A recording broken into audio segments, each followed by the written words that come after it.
السلام علیکم ویورز، آج میں آپ لوگوں کو کنکریٹنگ کا طریقہ بتاؤں گا کہ کس طرح جو ہے آپ نے کنکریٹنگ دینی ہے، کنکریٹنگ کرنی ہے اور بیسٹ طریقہ کیا ہے۔ ہمیشہ کوشش کریں کہ کنکریٹ ایک طرف سے شروع کریں اور لاسٹ سائڈ سے کو شروع کریں، جس طرح ہم نے یہاں سے شروع کیا ہے اور پھر آگے یہاں آئیں گے اور پھر اس طرح یہ جائیں گے، ٹھیک ہے۔ تو سب سے پہلے اس طرح کریں کہ اگر کنکریٹ زیادہ ہو تب تو اس سائڈ سے شروع کرنی چاہیے، ٹھیک ہے، اس سائڈ سے، یا دوسری سائڈ سے۔ اگر دوسری سائڈ سے شروع کرنی ہے تو اس کے لیے یہ راستہ تھوڑا سا بنا ہے، اس میں کنکریٹ ڈالے اور پھر ایک سائڈ سے۔ تو ابھی ہم نے اس سائڈ سے شروع کیا ہے، ٹھیک ہے، اور اس شروع کیا ہے۔ اب اس کے ساتھ ساتھ ہم آگے پیچھے کی طرف یعنی مشینری کی طرف جائیں گے اور یہ پھیلتا جائے گا۔ تو اس سے صحیح کنکریٹنگ کا یہی طریقہ ہے۔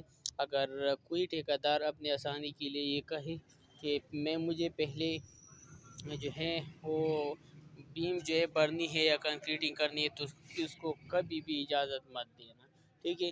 اگر آپ کنکریٹنگ کنکریٹنگ کرنی ہے اور اگر آپ پہلے اجازت دیں کہ اس کی جو یہ بیم ہے اس کی بڑائی کریں، تو اس میں غلطی یہ ہے کہ یہ مونولیتھکلی کاسٹ نہیں ہو جاتی، ٹھیک ہے۔ تھوڑا ابھی یہ لوگ وقت پا کر کے ناشتہ وغیرہ کھاتے ہیں، ٹھیک ہے، کرتے ہیں، تو اس کی اگر ٹائم زیادہ لگتا ہے 30 منٹ سے زیادہ، تو یہ کنکریٹ جم جاتی ہے اور پھر دوبارہ جب دوسرا لیئر اس کے اوپر آ جاتا ہے تو یہ اس کے ساتھ بالکل بانڈ اس طرح بانڈ نہیں بناتی جس طرح ایک بانڈ جو ہے بن جاتی ہے۔ تو کوشش کریں کہ مونولیتھکلی کاسٹ کریں، ایک دفعہ ایک طرف سے شروع کریں۔ اس طرح میں نے ابھی ان پہ کنکریٹنگ چھوڑی ہے کہ آپ بیم نہ کریں، ٹھیک ہے۔ اگر کرنی ہے تو ایک سائڈ سے کرنی ہے، ٹھیک ہے۔ ابھی اس سائڈ سے ہم آ رہے ہیں، ٹھیک ہے، تو اس کے ساتھ ہم بیم کی بڑائی بھی کریں گے اور سلیب کی۔ تو یہ صحیح طریقہ ہے۔ اگر کوئی اس طرح کا ہے کہ بیم ہمیں پہلے بھرنے دو، تو یہ بالکل غلط ہے اور یہ نہ کرو، ٹھیک ہے۔ اور اگر آپ کو ہماری ویڈیو پسند آئے تو پلیز سبسکرائب کرنا نہ بھولیے، شکریہ۔